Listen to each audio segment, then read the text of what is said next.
porch in between mama's legs. She pulling, she tugging, grease running down my head. Instead of my fro flying with the wind, my edges getting slicked and extensions coming in. How it curl and how it bend, I know this should get nappy, but my beauty lies within.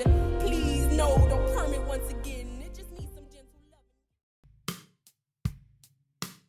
I had to be either 11 or 12 getting my first perm, and it was just something like I remember hearing like, "Your hair nappy, like we're not doing this, so we just gonna put this," and like having the desire after that to be like, my hair's not pretty, so I need to get another perm. And then it was like, well, now my hair ain't growing. So we always had knocker balls. We always had the little what are they? The little beads that the colorful. Decked out. You had like a whole bead box. So the thing is that I had a big sister 2 years older than me, and then my little sister was 4 years younger than me. But my mom, in her mind, we were triplets, so everything had to be exactly the same. And so had a gigantic and huge boxes. You got the braids, you got the beads, the knocker balls, the brushes, all of everything. The things. And it used to be fun. Like it was always hilarious when my stepdad was doing our hair, just because hair for women, it was just like a feminine thing, but to have that relationship with your father, your stepfather, it was super dope. My first memory of my hair is actually the first time I wore afro, and it was on Easter, and I remember I was like 4 years old, and I was so happy. Like it was my first time, I was really feeling myself. And then one of my cousin's neighbors was like talking mess about me, because they're like really trying to go in on me, trying to make me feel like I wasn't cute. And I was like, excuse me, sir, have you seen me? First of all, this fro popping, like don't get on me. So I got on his head, and my mom, and then he ended up going home crying, telling my auntie, became this whole thing. And to this day, my mom was like, I never said anything to you because you did the right thing. He was being racist. And you knew your fro was popping. He was being racist on top? What was his ethnicity? He's Middle Eastern. So he was just like...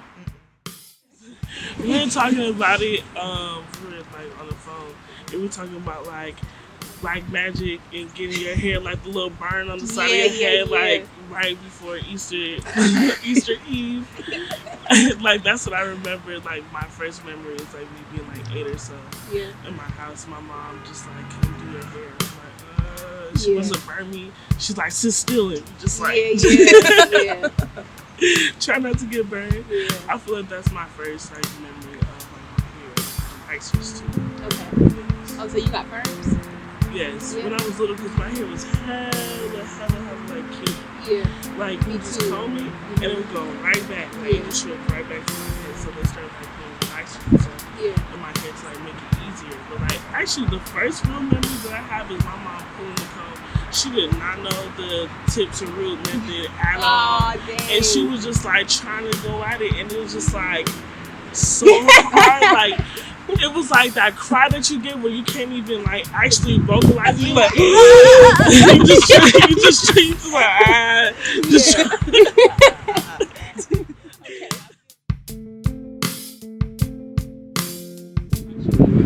Yeah, I think it was about like 6 or 7, and I remember I got it because I would be literally screaming, crying, like it got so bad. Like one time, the neighbors called the literal police. Oh my! Thought you were being abused because I was screaming that hard. Because I was so tender-headed. My hair's so thick and so cute. It was tough. It was rough. So my mom was like, "I just don't want to see you cry anymore." And I was like, "Oh, that's nice." Like it's like it's like this and like this. It's like perm, burn my hair, and take away its natural texture, or like stop me from crying. You feel me? It's like, how do you choose? But I was gonna ask that. Y'all tender-headed? You said yeah. Are you tender-headed? Okay. I used to be. Now I'm not so much because I do my own hair, so it's like hard to do that.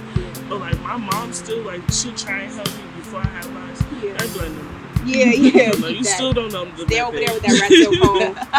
Stay over there. Right.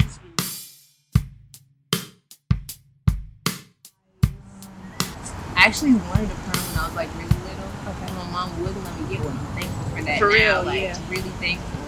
But as soon as like 5th grade when I started straightening my hair, like between like 5th and 7th grade, I started like really straightening my hair and kind of having it straight all the time. So I feel like that was a transitionary period to where like, and I just realized putting the word to it, that was definitely assimilation for me. Like I was definitely like, all right, all these girls have straight hair. I'm trying to be popping too. Yeah. Like let me wear straight hair like that, you know, and not recognize how to treat my hair and have it look good in its own versus just having it.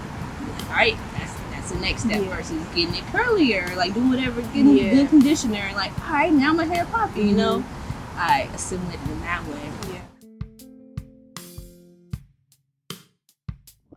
Man, you know, and it's like I'm very self-conscious about my hair. That's why a reason I grew my hair out, because I used to have a fade, and like my dad used to cut my hair, so like from that it was just like bad.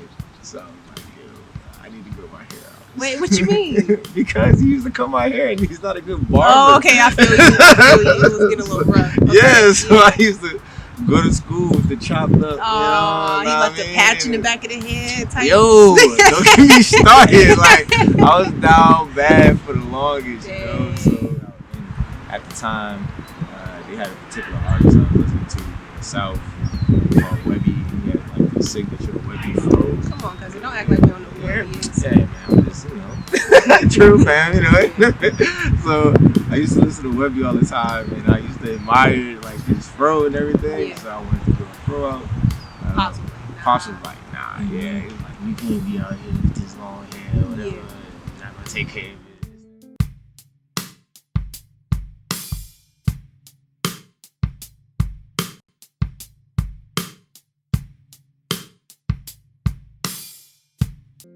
Got locked at 14. Do you feel like she was like nurturing your hair, or was it just kind of like all right, let's just get this out the way? I feel like she was nurturing it the best way she knew how. At that time, it was, you know, wash your hair, make sure you put grease in it, and that was it really. It wasn't talking about oiling your scalp or essential oils and cocoa. Like it wasn't none of that. It was just your hair looked crazy. You need to take your braids down so I could re-braid them. Or if I before braids, I used to have like a little short fade, grew some waves, and it was like you need to go get your hair cut. So that's how she took care of it, if you will, or nurtured it. But I didn't really start taking care of it until I got locks. It was people telling me like when they were washing my hair, like, what's that? That smells good. I liked leaving the shop smelling fresh, smelling good and greased and slick. So I think the women who was like motherly or like an auntie or a homegirl showed me or taught me how to like take care of it.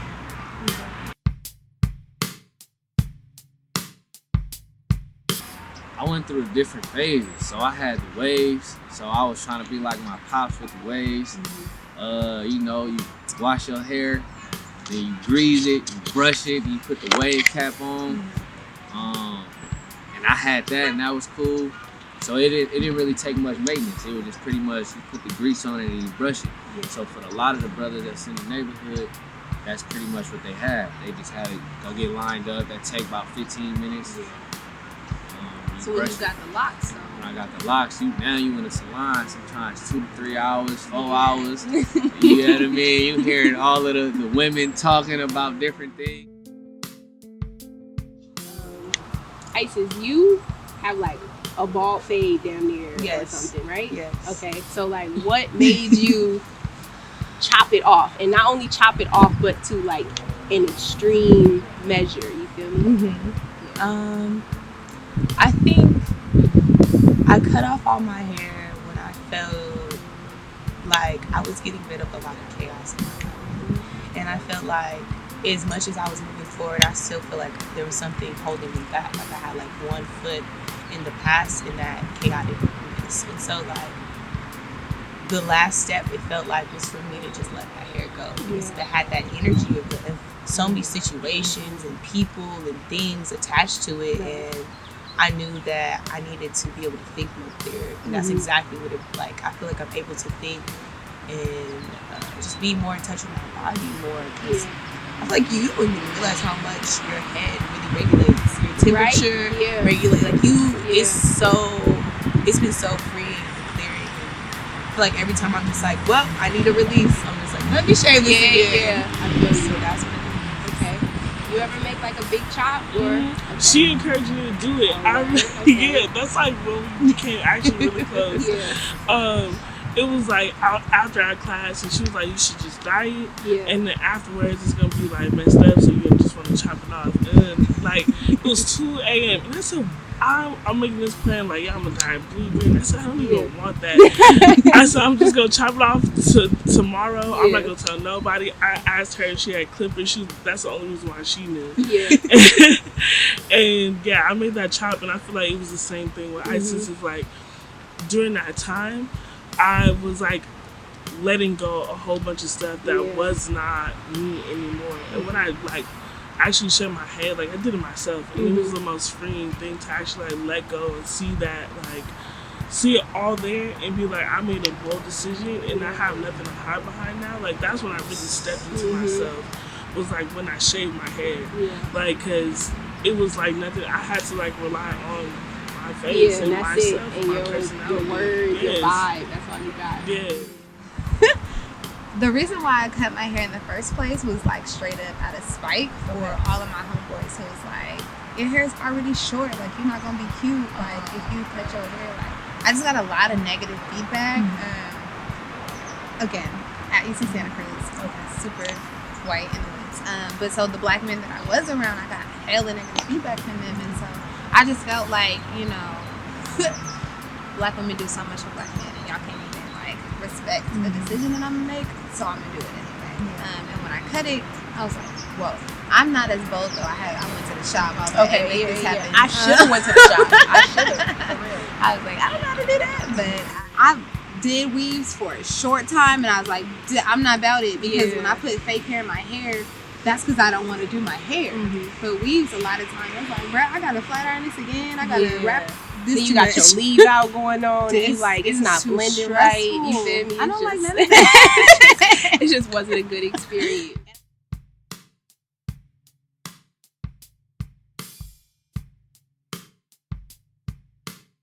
I don't know if you've seen this video of a little girl going around social media and her saying I'm ugly, and like I felt that. He's like, yo, I felt that a lot when I was younger, and I still sometimes do, but I'm cognizant of what it is, so I don't feel it in the same way.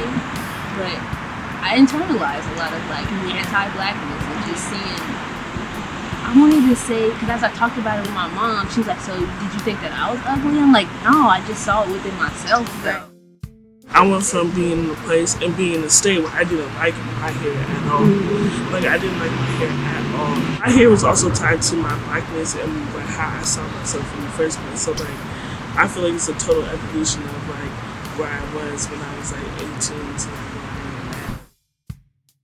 Having hair or long hair or locks makes you wiser. It makes you more attentive to, like, your senses are heightened. I don't know if that's true or not.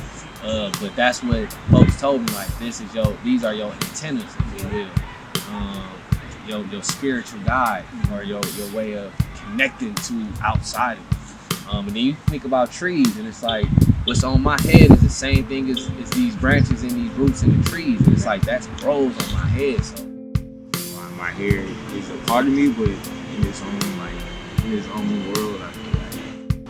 If your hair said one thing to Cheeto right now, what would it be? We out here. Hey. We out here. We out here.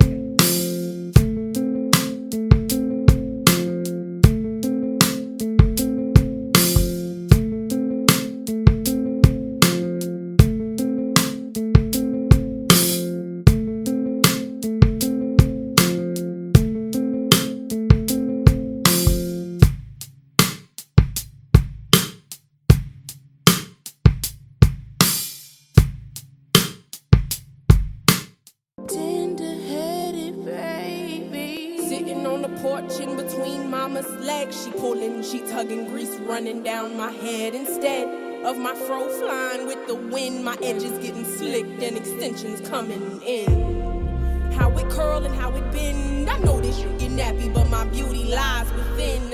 Please no, don't perm it once again. It just needs some gentle loving. Give it time. time to soak it in. Apart down the middle, shea butter oil mixture. Braided while I sleep, so in the morning it can wiggle. I giggle with childish glee. A little medicinal taste of freedom. This is spiritual. But she keep ripping away my pride. Take my hair too thick and nappy. That shit stick with me inside. $90 to Cassandra. Burn away what's mine in a beauty salon. Beauty's gone, far too long they hide. Trying to tuck me deep in corners, smother me with lies. What happened to my daisies that once bloomed up towards the sky? They cut them, they strung them from a tree somewhere outside. All I'm left with is new neck, no beauty grace this spine. Pulling out my edges, you bothering me. Kinky, curly, tingle-headed baby. I don't need your permit, burn that